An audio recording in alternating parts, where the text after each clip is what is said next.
And joining us now is our Isabella Seaman with Reverend Gregory Drumwright. Bella? Thank you, Maven Margaret. I'm joined live now with the march organizer to the March to the Polls, Reverend Gregory Drumwright. Reverend, thank you so much for sitting down with us tonight, and let's get started. So first of all, you're still planning on having another March to the Polls tomorrow? Yes, we are going to convene the We Are Ready for Change Push to the Polls March. Okay, and does the Sheriff's Office or Graham Police know about this? We will notify them. These details are yet to be released to the public, the final details, but the Sheriff's Office and the Graham Police Department will be notified. So your permit was through the Sheriff's Office last time, correct? That is correct. Is there another permit for tomorrow? There is no permit for tomorrow's march because the window for permitting those matters has already transpired, and so we do not plan to occupy the streets on tomorrow. We will march on sidewalks as much as they're available to us. Absolutely. So with the Sheriff's Conference today, they said that the reason that things started getting out of hand was there was a gas-powered generator. Did you know that this was against the permit, and why was it there? Well, we want to uplift that what we sought to do in Graham on the 31st of October was not unlike what we did in Graham on July the 11th under full permits and cooperation with the local authorities. We asked ahead of the march and continue to ask what was different about our plan on the 31st, and we have not received any answers. We know that there were late-breaking policies that were enacted, and we know that didn't exist on July the 11th, and we know that those policies, which we have not received documentation of, were to quell our efforts. In terms of the specific details regarding what the Sheriff's Office uplifted, my attorneys have asked me not to comment at this time because it is an active criminal investigation. However, it is not shocking to us that the Alamance County Sheriff's Office did not take questions from the press. They literally brought press together from all over the state to give a PowerPoint presentation and to stop short of giving the community a full accountability by receiving questions from the free press. We believe that that is demonstrative of their efforts to spin the narrative and slander our organization. In your opinion, was there any reason for either the Graham Police Department, the Sheriff's Office to use this pepper fog that they were using? Not any reason in Graham, Alamance County, and it should not be any reason all over this country. What we have realized and what we have lived through is a sharp reversal of what we consider to be the civil rights movement progress. We've received calls from all over the world, and people are commenting that this looks like a scene out of the 1960s.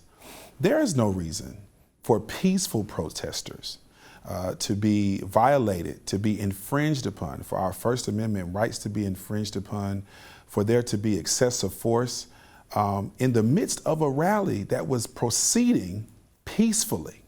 Absolutely. And so the Graham Police Department said in their press conference that they sprayed the pepper fog on the ground and that they were given that the members were given verbal warning before they started to use this.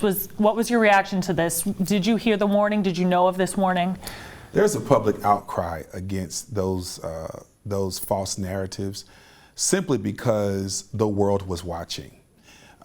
National, global news networks have already begun to call the Graham Police Department and the Sheriff's Department out because there's tons of media videos and pictures that show that they did not exclusively direct their pepper spray to the ground, that they actually sprayed it directly at people. And I'm one of those people.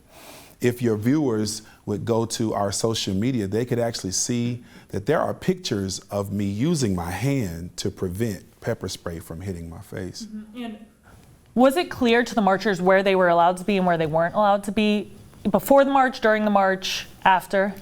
Yes, the marchers were clear. We intended to occupy the street for the George Floyd Memorial for 8 minutes and 46 seconds. And the Graham Police Department uplifted that fact. They just continued to say that, but at the 9-minute mark, we began to use excessive force and some kind of chemical reagent to push them onto the sidewalks. Now, I know that ELN University students can do simple arithmetic. That is 14 seconds difference. 14 seconds for hundreds of people, including ELN students who were present, to get on the sidewalks before the police began to spray them down with a chemical reagent and use excessive force. That is egregious. Now, for the last question, moving on to tomorrow, what do you hope to get out of the March to the Polls tomorrow? Do you hope that it's more successful? Do you think that it's going to end up the same way or differently? Well, we wouldn't plan any event thinking that it was going to end up the same way. We don't want confrontation with the police.